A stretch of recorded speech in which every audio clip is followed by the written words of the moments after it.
Hello and welcome. आप देख रहे हैं हेल्थ अपडेट और मैं हूं आपके साथ गुंजन मित्तल। चलिए नजर डालते हैं आज की हेल्थ से जुड़ी बड़ी खबरों पर।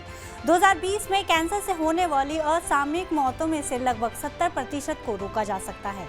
द लैंसेट ग्लोबल हेल्थ के एक नए शोध के अनुसार 2020 में वैश्विक स्तर पर कैंसर से होने वाली 5.3 मिलियन असामयिक मौतों को लगभग 70% तक रोका जा सकता है, जबकि 30% का इलाज किया जा सकता है। अध्ययन में कहा गया है कि 2020 में दुनिया भर में करीब 53 लाख लोगों की कैंसर से मौत हुई है। इसमें 29 लाख पुरुष और 23 लाख महिलाएं शामिल थी।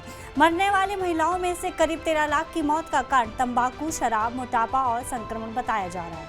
International agency for research on cancer से कैंसर मृत्यु दर पर ग्लोबोकैन 2020 डेटा का इस्तेमाल करते हुए शोधकर्ताओं ने अध्ययन के जरिए सुझाव दिया है कि कैंसर बीमारी का समय रहते पता लगाने और इलाज शुरू करने से लाखों लोगों की जान बचाई जा सकती है। अगर महिलाओं की बात करें तो करीब 15 लाख महिलाओं की मृत्यु को सालाना टाला जा सकता है। अध्ययन में यह भी कहा गया है कि महिलाओं में कैंसर के कारणों और जोखिम कारकों की ज़्यादा जाँच की भी ज़रूरत है, क्योंकि पुरुषों में कैंसर के जोखिम कारकों की तुलना में उन्हें कम समझा जाता है। इसके अलावा महिलाओं द्वारा इस्तेमाल किए जाने वाले कमर्शियल प्रोडक्ट्स जैसे कि ब्रेस्ट इम्प्लांट्स, स्किन लाइटनर्स और हेयर रिलैक्सर्स भी कैंसर को बढ़ावा देने में भूमिका निभाते हैं। दिल्ली के आरएमएल अस्पताल में मेडिकल कॉलेज के लिए 470 करोड़ रुपए की मिली मंजूरी। उद्घाटन के 4 साल बाद केंद्र संचालित राम मनोहर लोहिया अस्पताल से जुड़ा medical college Atal Bihari Vajpayee institute of medical sciences का निर्माण आखिरकार तय हो गया है। इसके लिए 470 करोड़ रुपए की धनराशि को मंजूरी दे दी गई है और मास्टर प्लान तैयार कर लिया गया है। इस परियोजना को पूरा होने में 2 साल लगने की संभावना है। Director and medical superintendent of the hospital doctor Ajay Shukla का कहना है कि ज़्यादातर फॉर्मेलिटीज पूरी हो चुकी है और केंद्रीय स्वास्थ्य मंत्रालय से अंतिम मंजूरी मिलते ही निर्माण कार्य शुरू हो जाएगा। इसके अलावा परियोजना को शुरू करने के लिए विभिन्न स्तरों पर कई मंजूरी की आवश्यकता थी। अधिकारियों ने कहा है कि 666 बिस्तरों वाले अस्पताल का सुपर स्पेशलिटी ब्लॉक अगले साल अप्रैल तक तैयार हो जाएगा। इसका पूरा होने के बाद रेडियोथेरेपी, मेडिकल और सर्जिकल ऑन्कोलॉजी डिपार्टमेंट्स खुलेंगे, जिसमें लीनियर एक्सीलेटर्स और PET-CT जैसी सुविधाएं उपलब्ध होंगी। आयुष्मान भारत के तहत सदर अस्पताल में कैंसर का मुफ्त इलाज। एक आधिकारिक बयान के मुताबिक रांची सदर अस्पताल बुधवार से विभिन्न प्रकार के कैंसर से पीड़ित मरीजों के लिए आयुष्मान भारत योजना के माध्यम से मुफ्त कीमोथेरेपी शुरू करने के लिए पूरी तरह तैयार है।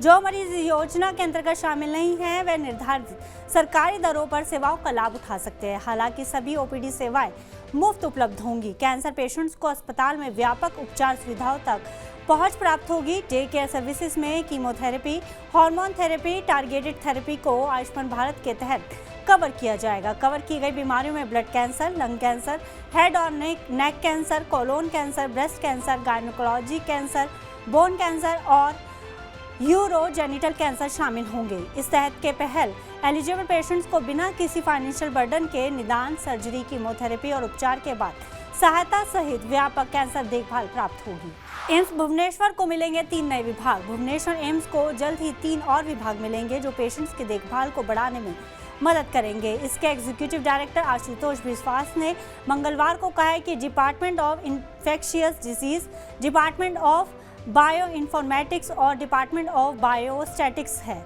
उन्होंने कहा है कि इसे लेकर पहले ही मंजूरी मिल चुकी है। विश्वास ने कहा है कि एम्स भुवनेश्वर में कई नए एकेडमिक प्रोग्राम शुरू किए गए हैं, जैसे पीडियाट्रिक सर्जरी में 6 साल का DM इन पीडियाट्रिक पल्मोनोलॉजी और इंटेंसिव केयर में DM, नेफ्रोलॉजी में DM और पीडियाट्रिक इन्फेक्शियस डिजीज में स्पेशलाइज्ड प्रोग्राम्स। उन्होंने कहा कि इन एजुकेशनल प्रोग्राम्स के साथ नए विभागों का शुरू होना मरीजों की सेवाओं में बेहतरी और मेडिकल नॉलेज की उन्नति में महत्वपूर्ण योगदान देंगे। निजी अस्पताल में महिला की तबीयत बिगड़ी, रास्ते में तोड़ा दम। धौलपुर शहर में बाड़ी रोड स्थित निजी अस्पताल में भर्ती एक विवाहिता की मंगलवार शाम तबीयत बिगड़ गई। परिजनों का आरोप है कि उस समय अस्पताल में कोई भी डॉक्टर मौजूद नहीं था। मिली जानकारी के मुताबिक मृतका की 1 साल पूर्व शादी हुई थी और डेला रोड निवासी प्रियंका पत्नी संतोष त्यागी गर्भवती थी। परिजनों ने बताया कि डॉक्टर VD जिंदल से इलाज चल रहा था। उन्होंने प्रेग्नेंट महिला को सोमवार को बाड़ी रोड स्थित रिनी हॉस्पिटल में भर्ती कराया, जहां महिला ने शाम को एक बच्ची को जन्म दिया। बताया कि मंगलवार शाम महिला की तबीयत बिगड़ गई। आरोप है कि उस समय अस्पताल में कोई चिकित्सक नहीं था।